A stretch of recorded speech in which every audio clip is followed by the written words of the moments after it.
Proyecto pedagógico de lectura crítica, travesía mágica por la lectura freudiana.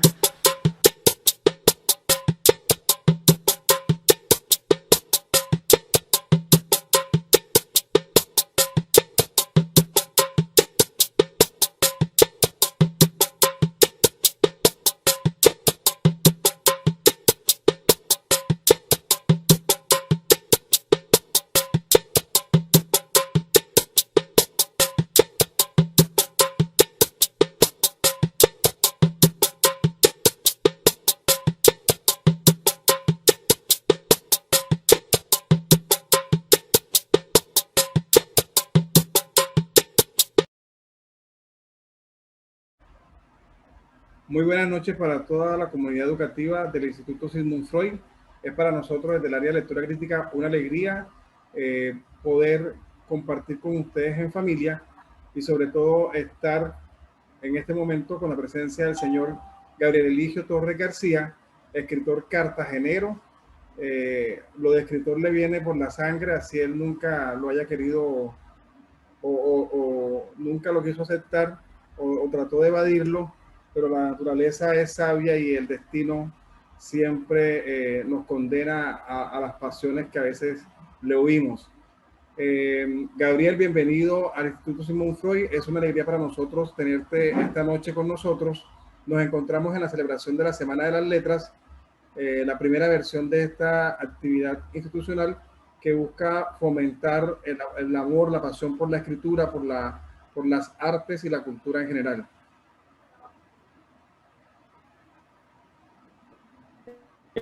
Muchas gracias, Víctor. Muchas gracias por esta invitación. Es para mí también, para mí un orgullo, también un honor estar aquí con ustedes, ayudando en esta labor que ustedes ejercen de llevar o de continuar en las siguientes generaciones este amor por la lectura y este amor por la literatura. Muchas gracias por esta invitación. Bueno, le comento a toda la comunidad educativa, Gabriel Eligio Torres García es conocido como Gabo Gabo. Este apodo no se lo puso un sacerdote o este bautismo no lo hizo un sacerdote, sino que lo hizo nada más y nada menos que nuestro Nobel colombiano Gabriel José García Márquez, que es tío de Gabriel Eligio Torres García. Y la historia del surgimiento del Gabo Gabo es muy especial, es muy particular. Ya nos la contará más adelante Gabriel Eligio. Gabriel se había dedicado su vida a los números, es decir, la antítesis de las letras, pero el destino, cuando era un ciudadano trágico y errante de su querida Cartagena, lo encontró y lo puso en Estados Unidos con los pies en la tierra y le señaló el destino de que lo suyo no estaba solamente en los números, sino también en las letras. Entonces, Gabriel Eligio Torres García nació en Cartagena de Indias en el año 1966. Es el quinto hijo de César Alfonso Torres y Rita García Márquez. Creció en medio de una familia numerosa donde se transpiraba literatura. Sin embargo, su vocación inicial lo inclinó hacia los números. Estudió primero ingeniería, pero las circunstancias de la vida lo obligaron a desertar. Inició su vida laboral en el mundo financiero de los bancos, donde se adquirió todo el conocimiento para convertirse en un contador público, aunque no titulado. En el año 2000, se va a vivir a los Estados Unidos, a Miami, en el estado de Florida, y estando allí, en medio de ráfagas de nostalgia por su tierra y su gente que está muy unido a su ciudad de Cartagena y a su familia García Márquez, se tropezó de frente con la literatura que traía inmersa en su sangre y que él pensaba que no estaba cifrado por ese destino. Comenzó escribiendo artículos y notas sobre anécdotas familiares, entre las que se encontraban Los hijos pródigos de Colombia, Un señor de bigotes vestido de blanco y la leyenda de un niño llamado Gabriel. Ha escrito también varios cuentos como El último vals y Destinos cruzados. y una novela que aún se conserva inédita. Luego de algunos años y viendo que mucha gente hablaba de los García Márquez sin conocer a los García Márquez y que había muchas historias en torno a la familia, no siempre tan positivas, decidió contar la historia de los García Márquez desde adentro, desde la familia, desde la casa. Yes. Y toda esta experiencia, todo un trabajo de investigación bastante amplio, nutrido, pero sobre todo muy, un trabajo muy cariñoso, quedó registrado en este libro que se llama La Casa de los García Márquez. Es una investigación escrita, un libro en prosa que perfectamente se lee como una novela donde los personajes son la cultura del Caribe. Ese es el verdadero personaje que está identificado en este libro, pero que además nos cuenta la vida de esta gente que son los García Márquez, que forjaron y facilitaron a esa gran mente, a ese gran hombre, a ese gran escritor que fue Gabriel José de la Concordia García Márquez, que nos ha traído tantas alegrías, tanto orgullo y tanta dignidad a nuestro pueblo colombiano. Pero yo veo, Gabriel, y me gustaría comenzar por ahí, antes de leer el texto escrito por Gustavo Bolívar sobre tu libro, que presenta un poco tu libro, me gustaría saber si estás de acuerdo con que La Casa de los García Márquez es una transposición poética de la vida del Caribe, de la identidad del Caribe. Claro, claro, Víctor, mira, que era, bueno, imagínate, vámonos al principio. Yo me crío en una casa o nazco y paso gran parte de mi vida en un caserón de manga, esas casas inmensas de manga, llena de gente, donde una abuela nos hablaba en metáforas y donde muchas cosas de las costumbres que ella tenía y la veíamos haciendo las cosas, luego cuando ya crezco me doy cuenta que era como una transposición de la vida cultural de La Guajira. Mi abuela fue influenciada por su madre y ambas pues eran de la zona de La Guajira. Ahí estaban en esa casa todas esas costumbres caribe, todas esas tradiciones caribe de las cuales Gabo se fue apersonando y se fue nutriendo para luego llevarlo a sus obras. Por ejemplo, el caso de los rincones guapos, Riquero Rincón Guapo, la reunión de todos los hermanos cuando se ponían a hablar y a recordar las anécdotas de donde habían vivido, sea Aracataca, sea Cincé, Sucre, todas esas zonas donde vivieron. Mi abuelo fue un judío errante y se vivían mudando de ciudad y de pueblo.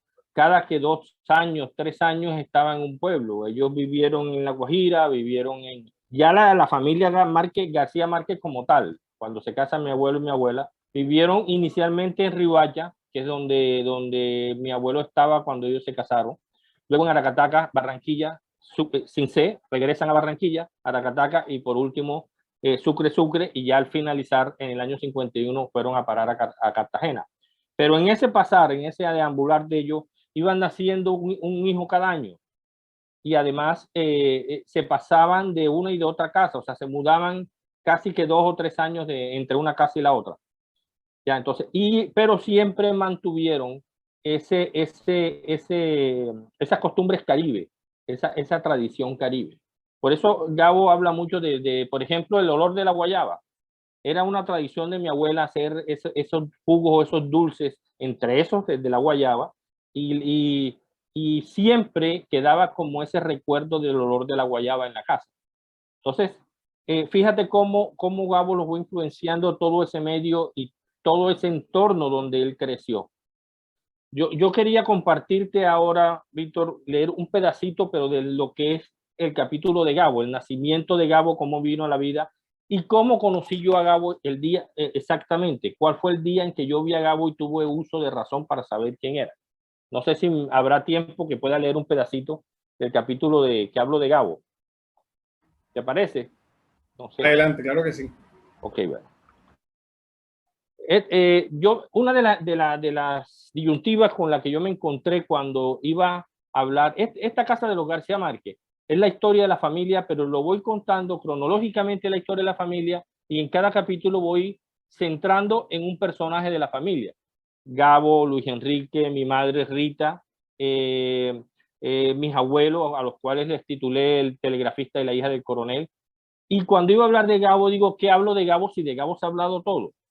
Entonces, bueno, vamos a hablar de Gabo, lo que yo sé, el Gabo que a mí me tocó, cómo lo conocí y quién fue Gabo realmente para nosotros. Y las historias que escuchamos nosotros contado por mi abuela del momento en que Gabo nace. 2 meses después del matrimonio de Gabriel Eligio y Luisa Santiago, la comunicación con los padres de la novia aún permanecía nula. Luisa, temerosa de la reacción del coronel, envía un telegrama a su hermano Juan de Dios, con la intención que fuera este quien diera la noticia a los padres sobre el primogénito que venía en camino. Pero contrario a la resistencia esperada por su hija, ondeándola con humildad la bandera blanca de la resignación. Ustedes saben la oposición que hubo de los abuelos hacia los padres de Gabo para que se casaran. Pero contrario a la resistencia esperada por su hija, ondeando con humildad la bandera blanca de la resignación, los padres le pidieron a la joven pareja regresar a Aracataca para que el primogénito naciera en la casa de sus abuelos.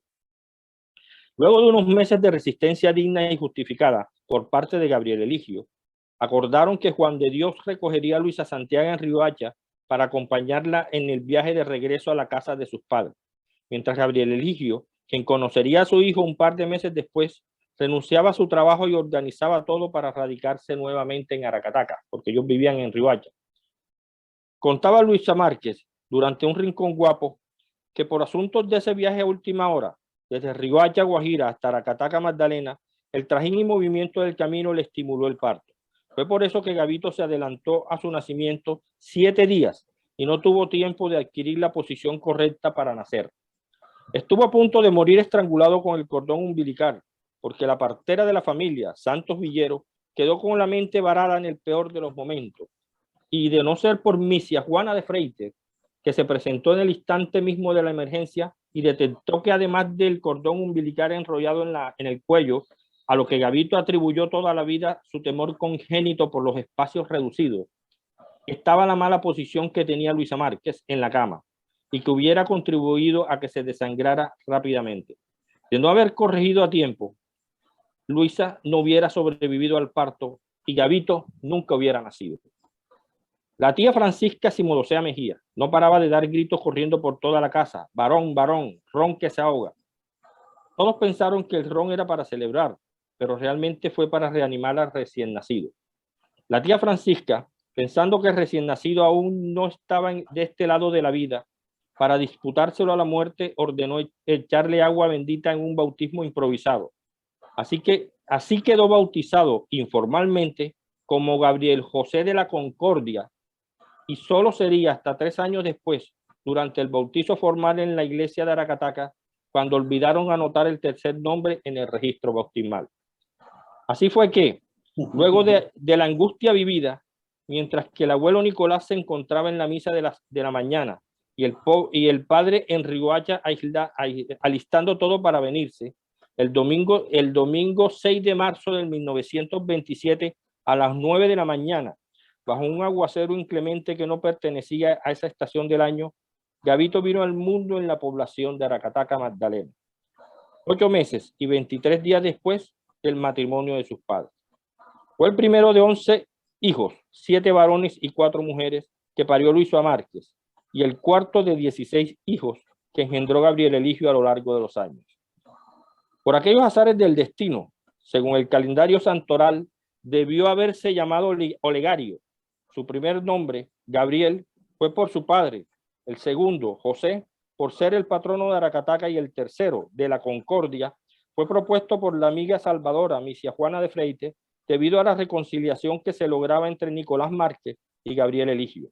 Así que para contribuir con el acercamiento y terminar de calmar los ánimos entre las dos familias, por complicidad de Luisa Márquez con su madre, Tranquilina Iguarán, no porque no tuvieran cómo mantenerlo, sus padres cuando se mudaron para Barranquilla, decidieron dejar al niño con los abuelos maternos.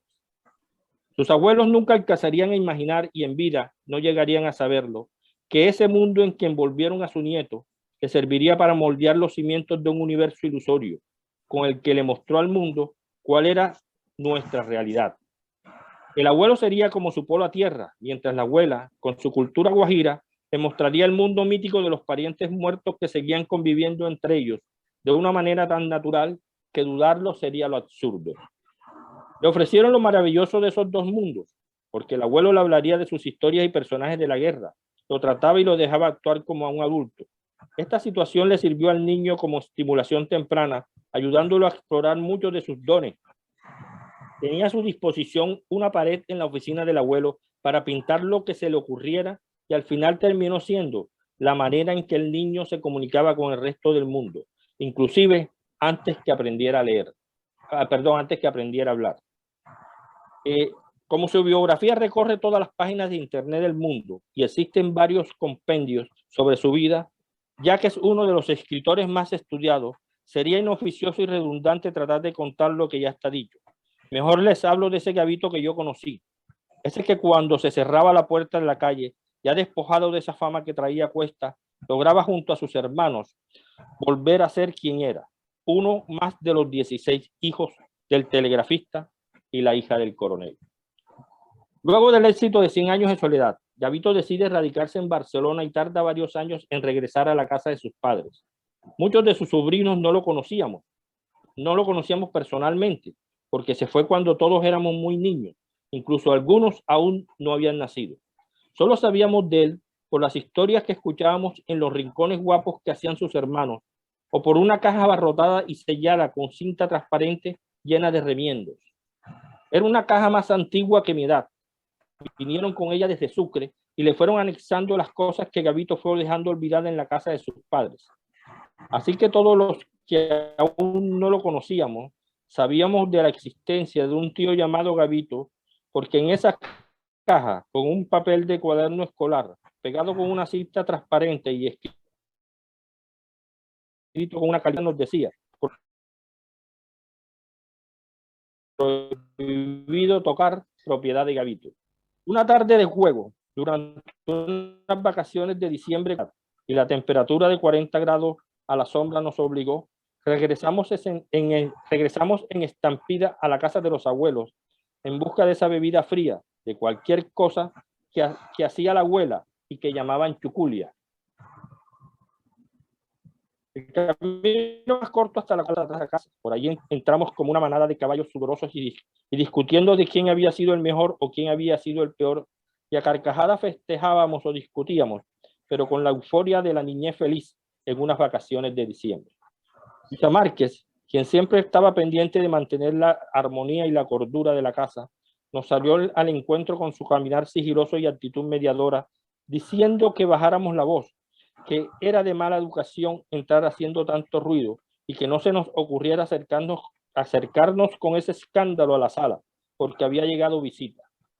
Debido a mi curiosidad, la que siempre se anteponía a la razón de los adultos, no había terminado la abuela de hacernos la observación cuando me separé del resto de primos y me acerqué a los calados que dividían el comedor de la sala. Fue entonces cuando lo vi por primera vez. Era un señor de bigote vestido de blanco que, sentado en una mecedora, disfrutaba de un vaso de chuculia. Lo sostenía con la mano derecha dejando ver una brillante pulsera de plata. Su pierna derecha doblada mostraba unos zapatos blancos sin medias e irradiaba aquel hálito natural de altivez y arrogancia que identifica a la familia como una marca de nacimiento. Carajo, tanto alboroto por ese señor, repliqué. Casi al tiempo, como si hubiera adivinado lo que iba a decir, mi abuela respondió: silencio, que ese es su tío Gabito. Ahí conocí a Gabo, teniendo ya uso de razón.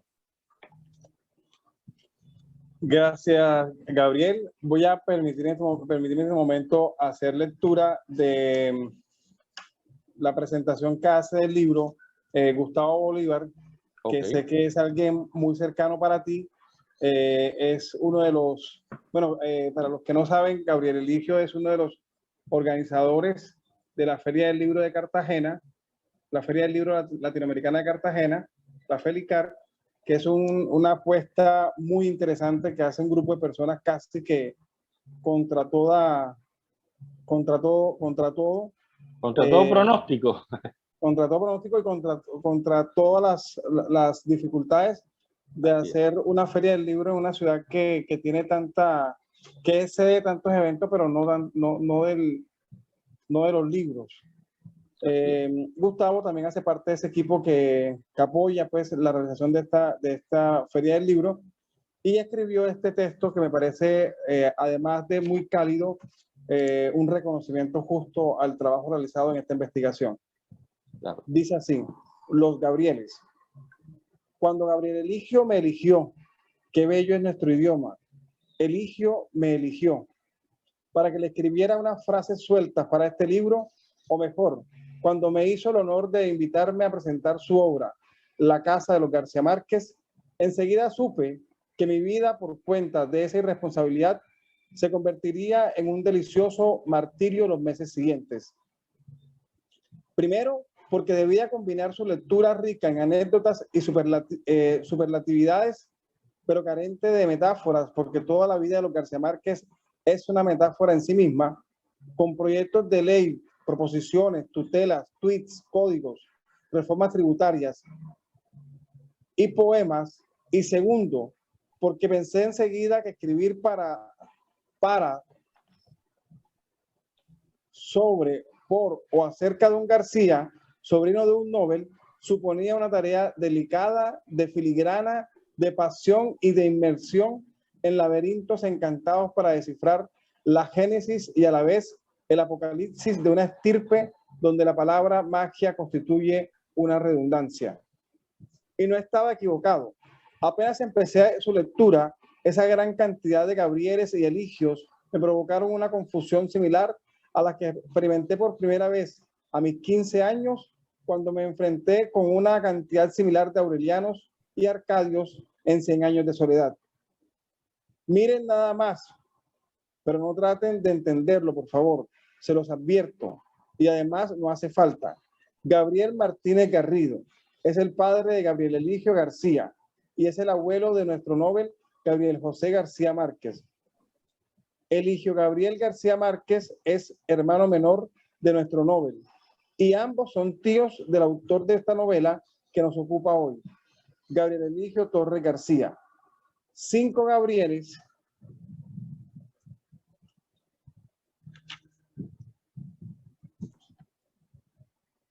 y todos extraordinarios.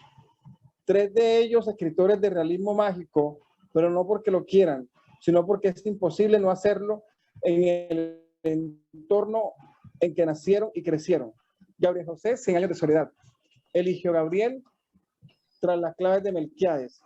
Y Gabriel Eligio, La casa de los García Márquez. 2 de ellos fabricantes de hijos y quien nos ocupa un nómada que descubrió su vocación, no tan temprano, en calidad de inmigrante indocumentado por allá en 2001, cuando asistió en Miami a un conversatorio sobre su tío Nobel y se encontró con que el conferencista sabía muy poco sobre los secretos de su vida familiar. Pero la confusión con los nombres es un problema menor comparado con la inmensa riqueza literaria y anecdotaria que encontrarán en estas páginas. El deleite es sublime, el asombro es sincero. Leer que uno de los niños incendió un mueble porque tenía ganas de conocer a los bomberos, o que los 2 abuelos eran tuertos, pero que se complementaban porque a uno le faltaba el ojo izquierdo y al otro el derecho, o que Margot, uno de los 16 hijos de Gabriel Eligio García, hermana de nuestro Nobel, comía tierra como lo hacía Rebeca Buendía en 100 años de soledad. Ya pagan la lectura de este libro y con creces. Pero estas 3 anécdotas son apenas la punta de un enorme iceberg literario repleto de paradojas, de símiles, de alegorías y de historias riquísimas, cada una más trivial que la otra, aunque no por eso irreal. Duele terminar esta lectura, causa nostalgia desarraigarse de la vida, de las vidas de sus amenos y a veces inverosímiles personajes, que no son pocos.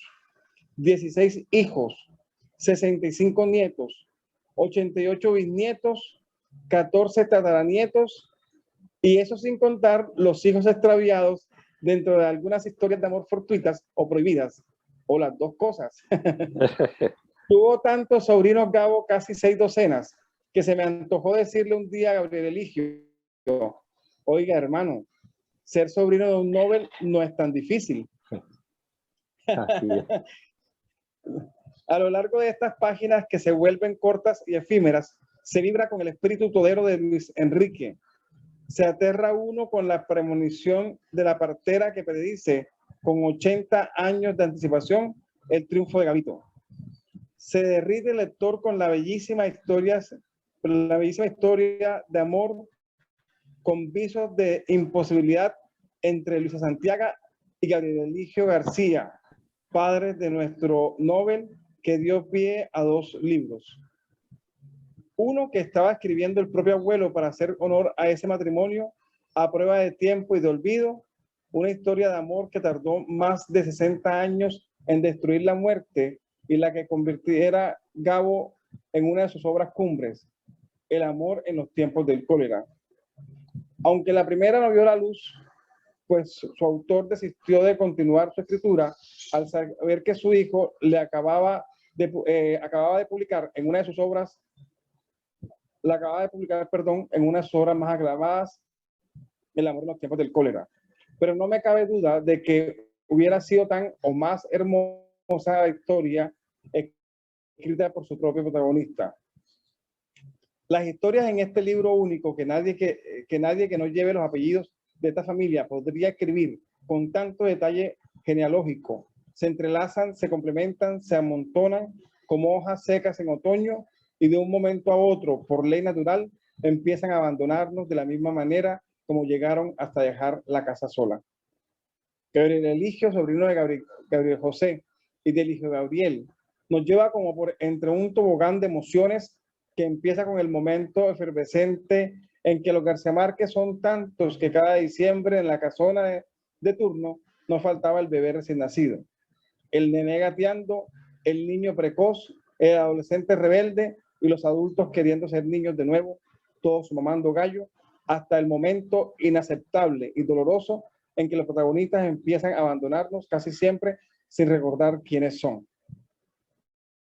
El primero en hacerlo fue Alfredo Ricardo Juki, y luego le siguió quien fuera el último en llegar, en 2001, a la edad de 54 años, víctima de un cáncer. El hijo Gabriel García Márquez viaja a la inmortalidad después de descifrar la cosmovisión y la composición atómica de Melquiades, uno de los personajes más fascinantes de la obra de su hermano mayor.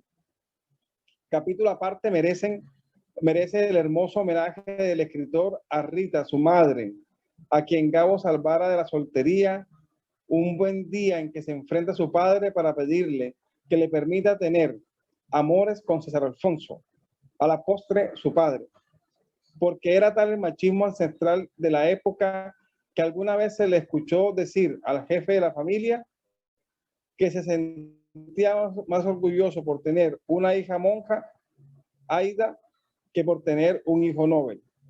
Las palabras con las que Gabriel Eligio intenta revivir a su progenitora no solo llegan al alma, la traspasan. Las sentidas palabras que solo un hijo enamorado puede pronunciar se agolpan en la garganta, formando nudos de tristeza que impiden leer con fluidez. Quienes tenemos viva a nuestra madre sentimos dolor y rogamos para que esas palabras nunca nos sean heredadas.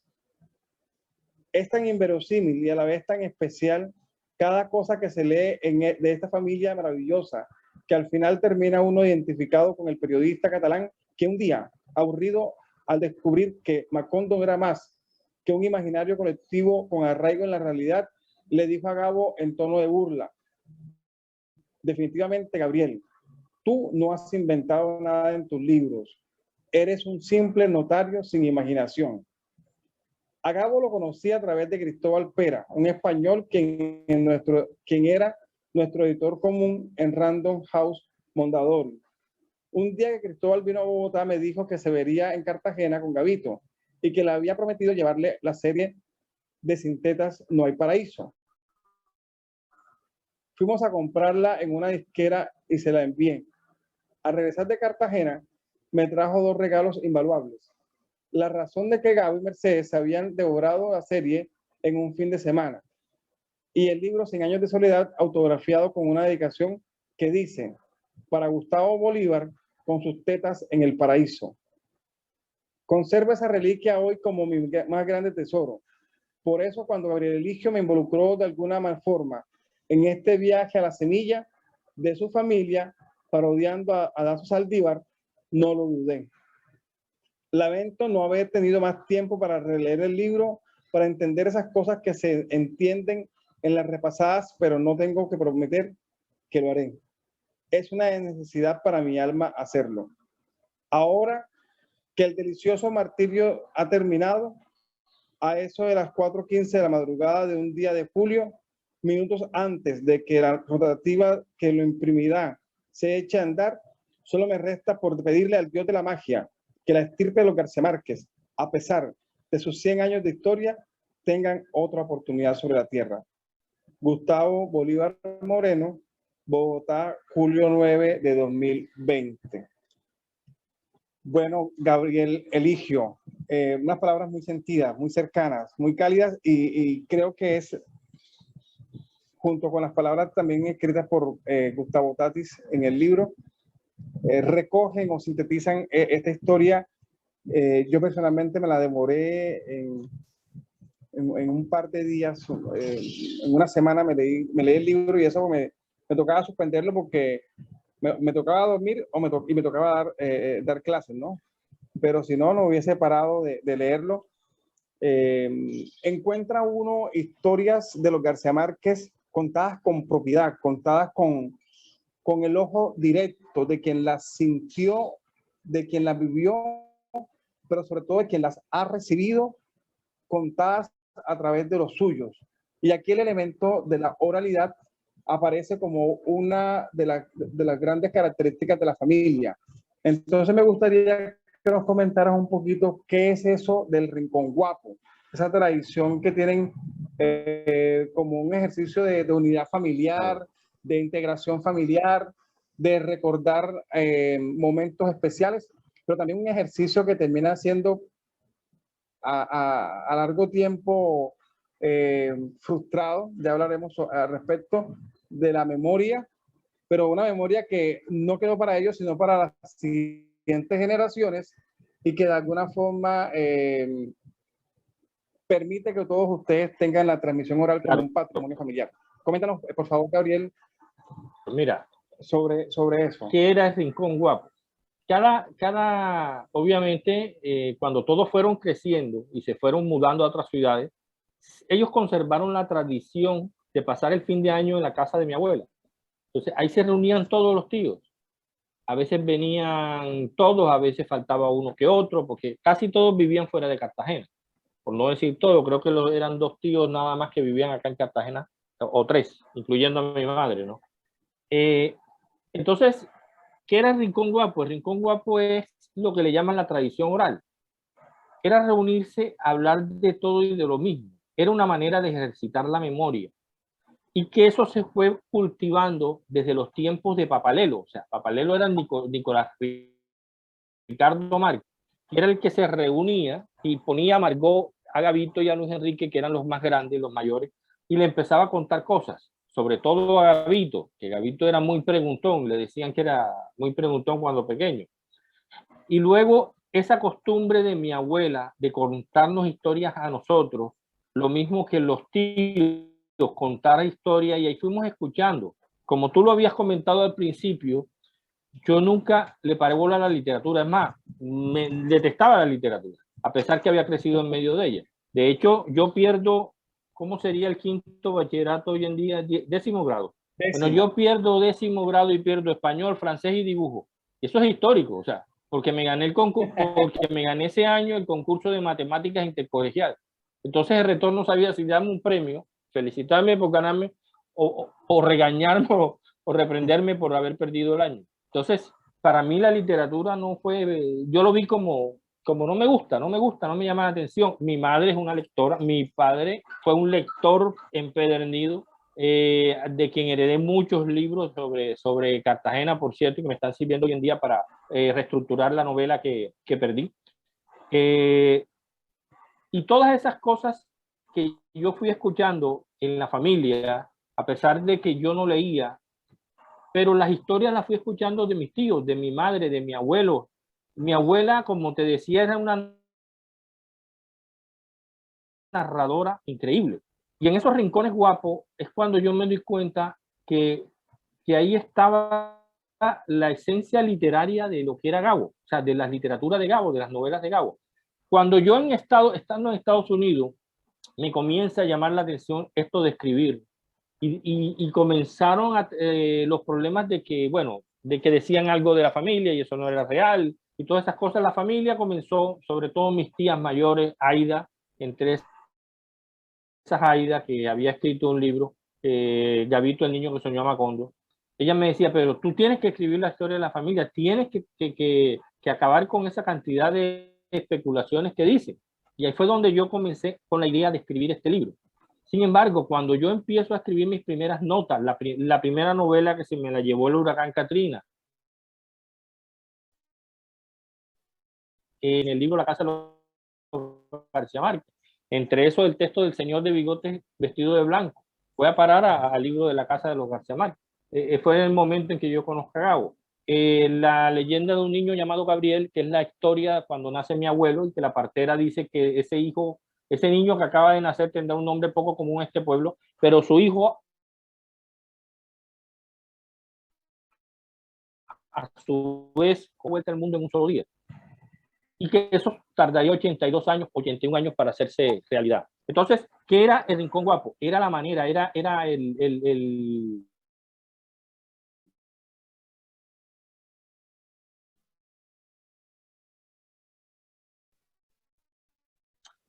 ya Gabo como escritor y empiezo a leer sus libros como que dicen con juicio, a leer, a releer, a estudiar, es cuando yo me estoy encontrando con que la historia que nos contaba la abuela Luisa a nosotros sobre los orígenes de la familia Márquez y Guarán y el motivo del éxodo de la familia Márquez y Guarán de Barranca Guajira y que terminó en Aracataca era el mismo éxodo que tuvo la familia Buendía en 100 años de soledad. El mito de la cola de cerdo pues ya también existía porque los abuelos Nicolás Márquez, Tranquilina y Guarán eran primos y hermanos al igual que José Arcadio y Úrsula y Guarán.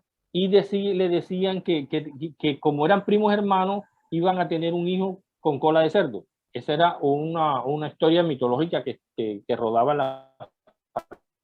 Y me fue encontrando una cantidad de sucesos y de hechos que Gabo tiene en los libros. Te pongo otro ejemplo. Jaime García Márquez nace en el año 40 en Sucre, nace seimesino. Era prácticamente estar muerto en esa época y en esa región. Mi abuela, con esa sabiduría que le daba la experiencia, ella se ordeñaba la leche materna y le daba con gotero, como un gotero con algodón. Como él estaba tan pequeño y tenía que mantener el calor corporal, ella tenía que hacer lo que le llaman el ejercicio canguro, que era tener al hijo pegado al cuerpo para mantener el calor corporal porque él no lo podía retener ya que estaba muy pequeño. Ella decide, cuando está cocinando o haciendo otra cosa, meterlo en una caja de zapatos llena de algodones. Y a medida que él iba creciendo, mi abuela sacaba los algodones. Gabo escribe su primer cuento que se llama La Tercera Resignación. El personaje del cuento nace muerto, pero sin embargo va a seguir creciendo después de muerto. Y la mamá, ¿qué hace? Lo mete en un cajón relleno de algodones y a medida que va creciendo el niño, el personaje del cuento va sacando los algodones. Entonces, si te fijas, cómo el Rincón Guapo de lo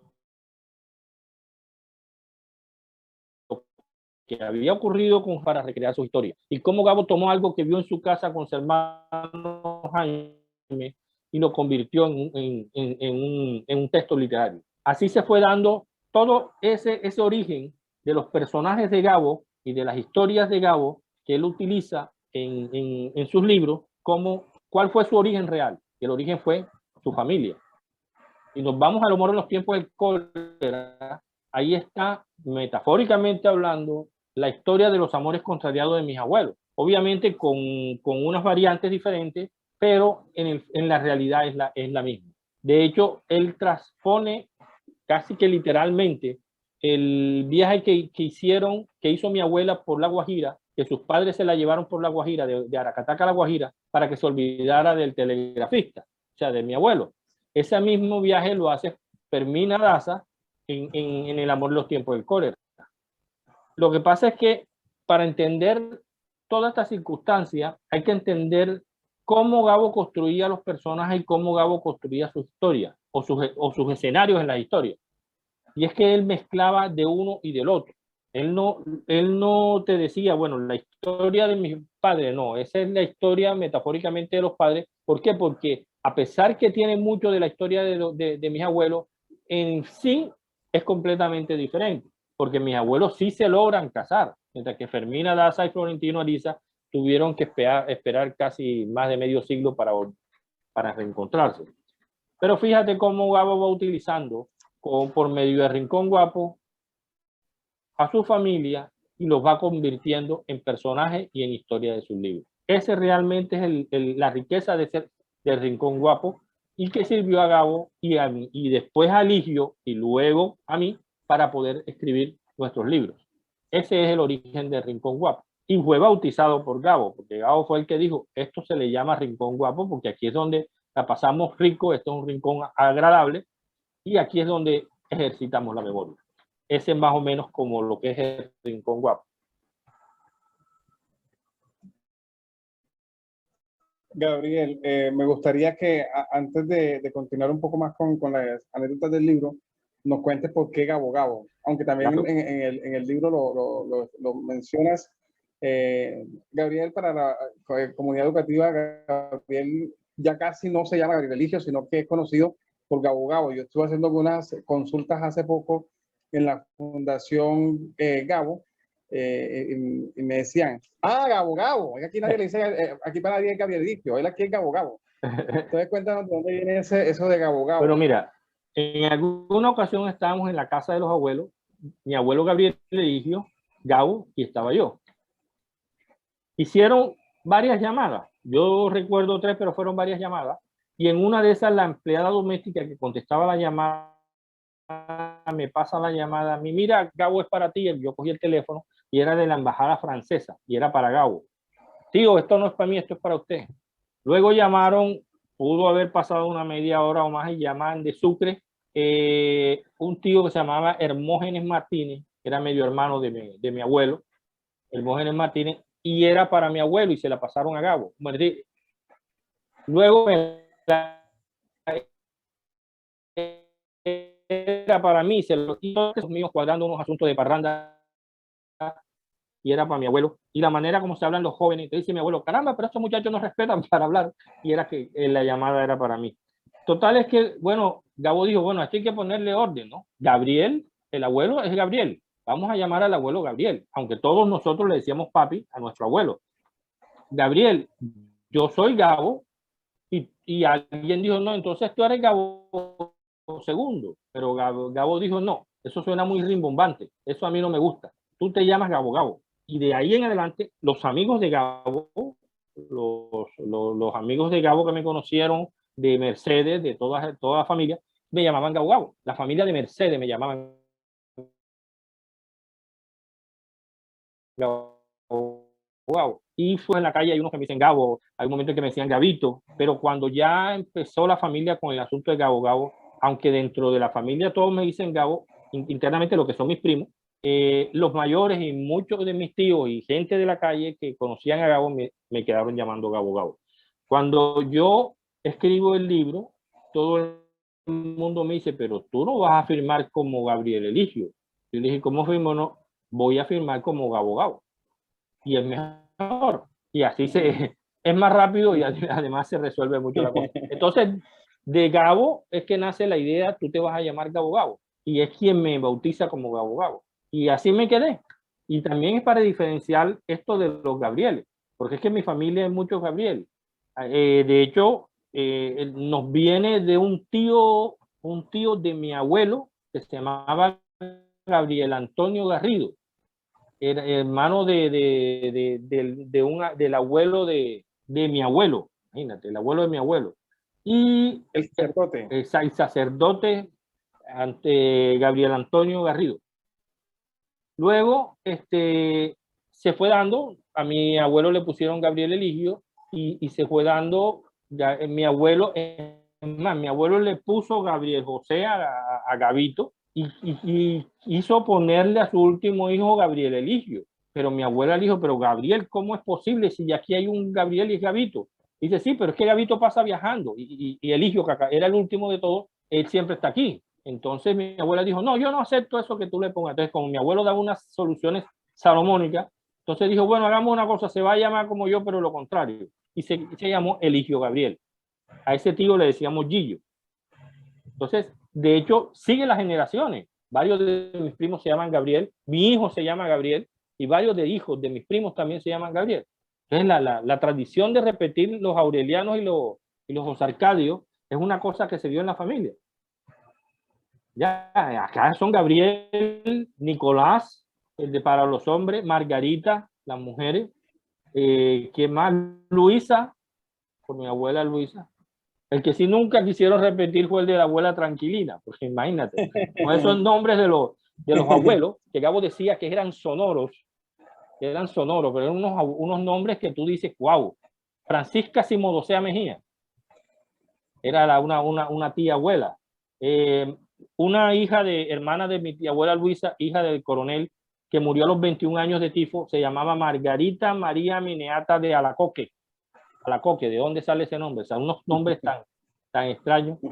Y por honor a ella le ponen, a mi tía Margarita le ponen, que era la que comía tierra, le ponen el nombre de Margarita. Entonces, eso de repetir los nombres y eso de los Gabrieles, la cantidad de Gabrieles, esto fue lo que originó la confusión, que Gabo terminó diciendo, tú te llamas Gabo Gabo, y yo me quedé Gabo Gabo. De hecho, todo el mundo de la familia ya me llama Gabo Gabo y todo. ¿Ya? De ahí salió el asunto de Gabo Gabo. Gabriel, acabas de mencionar a Gillo. Para todos, Gillo, Eligio Gabriel García Márquez es el último de los García Márquez, nace en Sucre, Sucre, en el año 47, 48. 47. Estudia inicialmente física teórica en Bogotá, pero después termina en el mundo estudiando publicidad en Rosano. Y también termina en el periodismo inicialmente y luego en la literatura. Gillo tiene 3 libros que están asociados a García Márquez. El primero es un libro de reportajes sobre escritores latinoamericanos del boom. El segundo es un libro que registra lo que fue la grabación de la película Crónica de una muerte anunciada, que se llama La tercera muerte de Santiago Nazar. Y por último, que fue cuando conocí a gran parte de tu familia en el Museo de Arte Moderno de Cartagena, eso fue en el año 2001, un poco antes de que falleciera Gillo, el lanzamiento de su último libro, que fue Tras las claves de Melquíades. Y es muy, muy anecdótico porque Melquíades, cuando termina de escribir en El 100 años de soledad la historia de la familia en los pergaminos, desaparece y va a la muerte definitiva. Cuando ya garantiza de que Aureliano Babilonia va a poder descifrar la historia familiar y cumplirse todo lo que él predijo en ese pergamino. Pasa lo mismo con Gillo. Gillo termina de escribir Tras las claves de Melquíades, que a mi modo de ver es el libro más cercano a un estudio serio, técnico y también cálido de 100 años de soledad. Fallece cuando está recién publicado el libro, pero me gustaría que nos hablara también un poco y en homenaje a Eligio Gabriel, que desafortunadamente se nos fue, digo, porque es parte de la cultura del Caribe. Se nos fue muy pronto. Margarita Soroc, la eterna traductora del Festival de Cine de Cartagena, hizo un estudio sobre la obra de Gillo, pero bueno, hay una deuda pendiente con relación a la difusión de este gran legado literario del hijo de Gabriel. ¿Cuál es tu recuerdo más especial del hijo de Gabriel, de Gillo, que incluso es muy cercano contigo? Mira, yo tengo muchos, pero de pronto te puedo decir que el más doloroso fue cuando nos despedimos. Yo estaba en el año 2000 en Nueva York, cuando Gabo me llama para una cosa que yo le había pedido a él. Y me dice, ahí va tu tío. Claramente sirve la maldita plata, si no me sirve para salvarle la vida a mi hermano. Gabo lo llevó a Los Ángeles, a donde él le trataba un cáncer linfático que lo lograron extirpar, le lograron mantener un buen, desterrar un buen tiempo. Y cuando cuando se dan cuenta, tiene un tumor en toda la base del cerebro. Y trataron de extirpárselo, de sacarlo, y cuando llegaban a cierta zona del cerebro, hacía paro respiratorio, paro cardíaco. Y tenían que parar, reanimarlo, y no pudieron extraerle todo el tumor. Nosotros nos regresamos, yo me regreso en septiembre del año 2000 a Cartagena, y eligió ese año, del 2000 para el 2001, regresa a Cartagena, que entre otras cosas siempre fue su sueño, regresar a vivir a Cartagena, pero ya regresa en silla de ruedas, completamente inhabilitado, hablaba muy pausado, porque obviamente eso ya le había afectado su motricidad. Entonces, yo me regreso de Colombia a Miami el 16 de enero del año 2001, y ese año yo me encuentro, ya me despido de él. Bueno, tío, nos vemos, hasta luego. Y él me da la mano y me dice, nos despedimos con la certeza de que no nos vamos a volver a ver. Ya él sabía que lo que le quedaba era poco tiempo. Yo, bueno, tío, no diga así, mira que me dice, no, tú sabes que es así. Eligio fue una persona muy cercana a mí, era el menor de mis tíos, siempre estuvo muy cerca, tanto a mí, luego cuando me caso, a mi esposa, a mis hijos, porque había una cierta relación de él con la familia de mi esposa también, porque ellos vivieron vecinos, ellos fueron vecinos muchos años a la familia de mi esposa, y entonces había un cierto nexo, una familiaridad con la familia de mi esposa, antes de que inclusive yo hubiera nacido. Luego eso, también había cierta afinidad entre conmigo. Cuando ellos llegan a París, yo era como quien dice el que los llevaba aquí, los llevaba allá, y Guillo solamente me encomendaba a mí esas tareas. Fui muchas veces a visitarlo a su apartamento de Bogotá. En fin, para mí fue muy doloroso, y lo fue también para mi madre, porque también era su hermano menor, era muy cercano. Y yo era muy cercano tanto a mi madre como a mis hermanos y a mí. Y conmigo conversaba mucho. Fíjate lo que es las paradojas de la vida. Yo empiezo a escribir al día siguiente en que Eligio muere. Es como si Eligio me hubiera transmitido a mí esto de la literatura. Él empezó con los números. Él empezó a estudiar física. Con una diferencia a mí, que él a tiempo se salió de eso y se dedicó a la literatura. Bueno, primero periodismo, audiovisuales y periodismo, y luego a la literatura. Pero la transición fue similar en ese sentido, que él pasó de los números a las letras, igual que yo. Obviamente la transición de él fue un poco más larga. Y fueron tantas cosas que me ataban a él, o que me unían a él, o que nos relacionaba, que bueno, ahí hay un capítulo exactamente dedicado a él y a la memoria de Eligio. Ese trabajo de Tras las claves de Melquiades es un trabajo periodístico literario, porque tiene de ambos, sobre todos los detalles minuciosos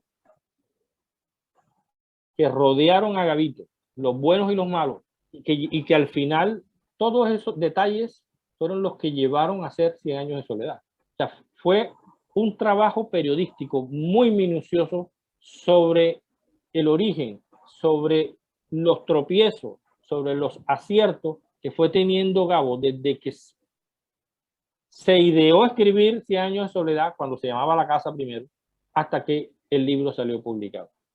Sin hacerle una sola entrevista a Gabo, porque Eligio era muy tímido. Y Eligio escribe 2 libros, 3 libros que tratan sobre Gabo o que tienen que ver con Gabo y nunca le hizo una entrevista a Gabo. Fíjate cómo él armó la entrevista del libro de todos los escritores, la armó con cosas que iba sabiendo, pero no porque haya entrevistado a Gabo. Y así lo hizo con ¿cómo se llama? Contra las claves de Melquiades. Yo lo acompañé varias veces a la filmación de Crónica de una muerte anunciada, a tomar notas para escribir Crónica de una muerte anunciada.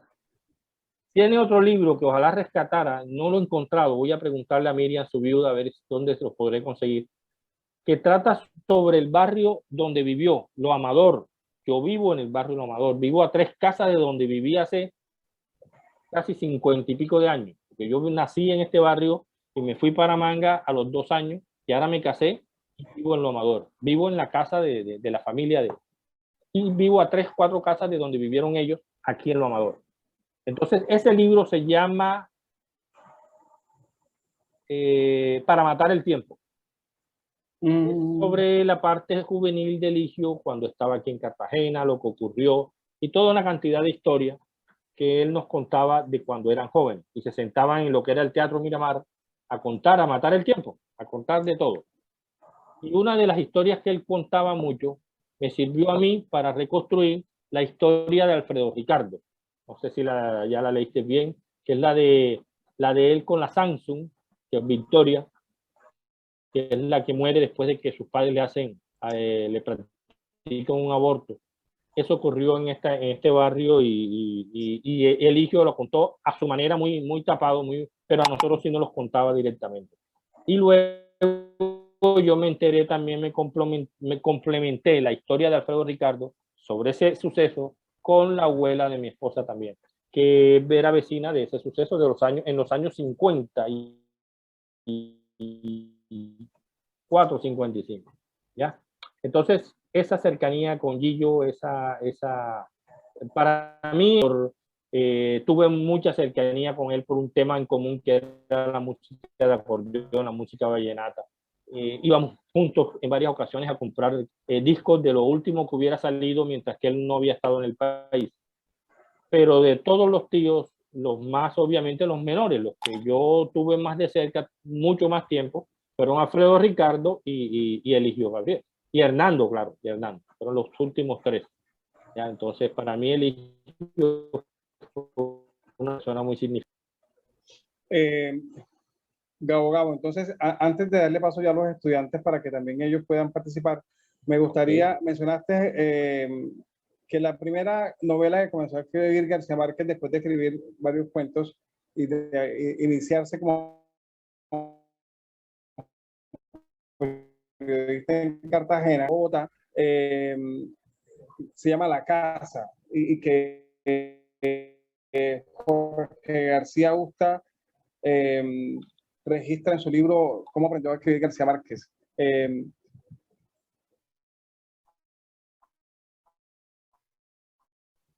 ¿Por qué en ese primer acercamiento a 100 años de soledad que Gabo llamó La Casa y que luego va a derivar en La Hojarasca? ¿O sencillamente era un homenaje a ese núcleo fundamental que terminó siendo la familia en Cartagena, en el barrio de Manga? Claro, no, mira. Yo pienso que porque La Casa y Gabo tenía también esa obsesión de poner ese nombre de La Casa, que aunque al final terminó fue siendo 100 años de soledad. Salió La Hojarasca, pero luego sale 100 años de soledad de lo que era La Casa originalmente. Precisamente por lo mismo, por el origen de dónde venían las cosas, de dónde venía la materia prima, de Rincón Guapo. ¿Y de dónde venía Rincón Guapo? De La Casa. Y La Casa no era la casa tal como espacio físico, sino ese rincón espiritual donde se reunían todos los hermanos y de donde salían todas esas anécdotas. Es que era increíble y era chévere ver cosas que para mí en ese momento eran algo de la vida cotidiana,